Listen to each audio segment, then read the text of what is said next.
3 pegs, 4 disks. The whole tower begins on the left. Move it to the far side, 1 disk at a time, and never put a larger disk on a smaller one. Those are the only rules. This is the complete program, written in the tiny language we are about to build. It does not animate disks. It returns the answer as a plan. The evaluator turns that program into ordinary nested data, a smaller plan, 1 recorded move, and another smaller plan. Only now does a separate visualizer touch the board. Watch the first moves land. Every source and destination was already in the plan. The visualizer follows instructions. It chooses nothing. 15 moves. Every move is legal. The tower has crossed to the right. Now pull the camera back. The evaluator that ran this program has no concept of disks, pegs, or Hanoi. It only transforms expressions into values. There is no puzzle-shaped branch hidden inside it. It knows a smaller vocabulary, names, choices, first-class functions, lexical scope, and recursion. Those ideas let programmers express procedures the evaluator's author never anticipated. The whole semantic core fits on one screen. This is the wizard's hat. We will build the language, run real programs in it, and find the source of that generality.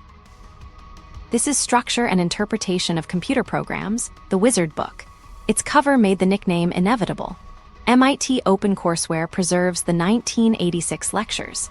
In Lecture 7A, Gerald J. Sussman explains the Metacircular evaluator while wearing a red fez hat. The wizard metaphor becomes wonderfully literal. The audacious move is not the costume. It is describing a programming language with an ordinary program, an evaluator. Give it an expression and an environment, and it produces a value. Are we building a language or just a function that walks a list? That is exactly the right suspicion. A list walker becomes a language implementation when we choose expressions and give each form a precise meaning. A reader turns source text into tree-shaped data. It handles spelling and grouping, but knows nothing about addition. The evaluator combines that tree with an environment, a chain of tables connecting names to values. This is where the tree acquires behavior.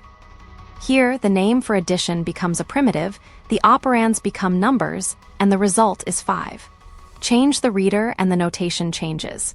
Change the evaluator and the language changes. Start with a small conditional expression. Read it first as typography, parentheses, names, numbers, and a true value. The reader separates the characters into tokens. At this stage, if is only a token, so is the plus sign. Parentheses tell the reader how to fold those tokens into a nested list. The result is an expression tree made from ordinary data. Its root contains the form named if, a test, and 2 possible branches. Parsing decides the shape we hand to the evaluator. It does not decide what that shape means. Now we give a few shapes meaning. The rules are almost physical. A literal, such as the number 7, already is a value, so it passes through unchanged. A name travels through linked environment frames until a matching drawer opens. The stored value becomes the meaning of that name. Quote says, do not evaluate the enclosed expression. Return the expression itself as data. A definition evaluates its value, then places the result behind a new name in the current environment. A conditional evaluates its test, then opens exactly one branch. The other branch does no work. That semantic detail is why the missing name in our example remains harmless. Call the makeAdder function with 10. Calling it creates a local frame in which the variable n refers to 10. Its body is another lambda expression, our notation for creating a function. Evaluating a lambda does not run its body. It describes work that may happen later. The evaluator packages 3 things: parameter names, the unevaluated body, and the current environment. The third piece is the crucial one. Together, they form a closure. A closure is an ordinary value, so the makeAdder function can return it, store it, or pass it to another function. The new function can outlive the call that created it. Where did the 10 go after the makeAdder function returned? The closure carried a link to the frame where it was born. The frame remains reachable because the closure still needs it. This is a living connection, not a frozen copy. Lexical scope means a function uses the environment where it was created, not wherever it is later called. Now call the saved function with 7. Application makes a fresh frame where the variable x refers to 7. Its parent is the saved frame, where the variable n still refers to 10. Lookup for x stops nearby, lookup for n follows the link. The body adds the two values and returns 17. That memory follows from the general rule for every lambda, not a trick inside the makeAdder function. Every ordinary call follows one rule. First, evaluate the leftmost expression, called the operator. Its value must be a primitive or a closure. Then evaluate each remaining expression from left to right. These are operands in the program and argument values after evaluation. Finally, apply the procedure to those values. For a host primitive such as addition, the host computes the answer immediately. 5 returns as an ordinary language value. A closure follows the same calling rule, then takes another trip around the loop. Here the procedure is the closure named add10, and the argument is 7. No new kind of call is needed. Apply checks the argument count, creates a child of the closure's saved environment, and binds parameters to values. The new frame holds the variable x. Its parent still holds the variable n. The body returns to the same evaluate function used for every expression. It finds both names, invokes addition, and produces 17. This loop can run functions the evaluator's author never anticipated. Where's factorial in the evaluator? Nowhere. Factorial is another definition written in the language. The evaluator knows functions, conditionals, and calls. The programmer combines those rules and teaches it factorial. Let us assemble the pieces. A symbol means, look up this name in the environment. Any other non-list value is a literal and returns itself. Lists begin with 4 exceptional forms whose operands cannot all be evaluated in advance. Quote, conditional, definition, and lambda. Each gets an explicit rule. Every other non-empty list uses generic application. Evaluate the operator, evaluate operands from left to right, then pass the procedure and arguments to apply. Apply has 2 successful cases. A host primitive invokes its Python function. A closure creates a child of its saved environment, binds parameters, and sends its body back to evaluate. That loop is the semantic nucleus. Each earlier picture has become one compact rule. Surrounding checks reject empty applications, wrong argument counts, malformed forms, and unbound names. They make failure precise without changing the story. Is this really the entire language? It is the complete core of a real, executable, general-purpose language. It owns expression structure, lexical environments, evaluation order, first-class closures, and recursion.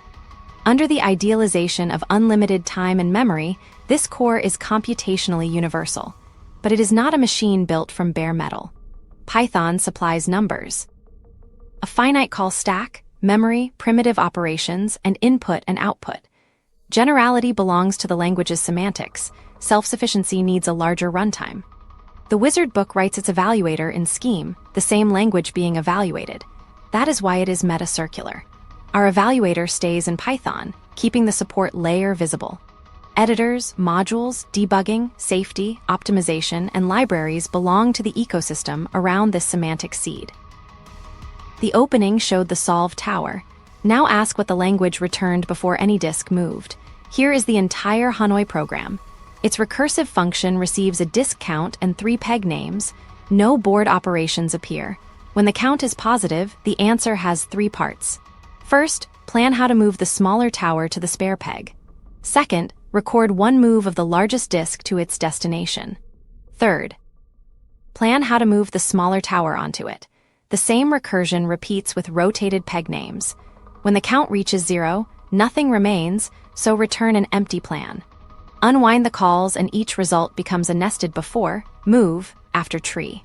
The root holds 2 3-disk plans around one move of the largest disk. Read the move nodes from left to right, and the tree contains exactly 15 instructions in execution order. The visualizer now performs a deliberately boring job. It walks the return tree from left to right. For each move, it finds the top disk on the recorded source peg and animates it to the recorded destination.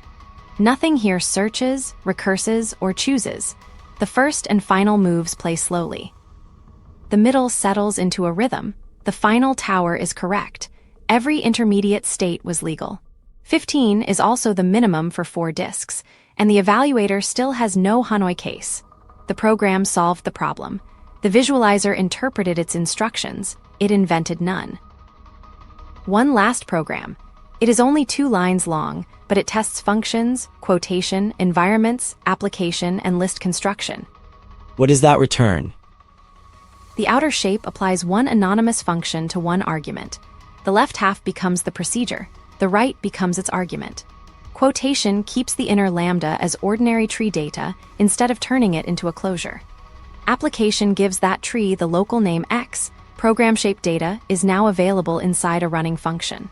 The body constructs 2 elements, the value of x and a new list containing the symbol quote followed by that same value.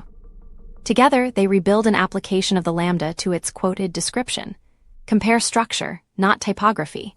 The returned value has exactly the same tree as the parsed program. It does not reproduce spacing or source bytes. It returns its own parsed expression.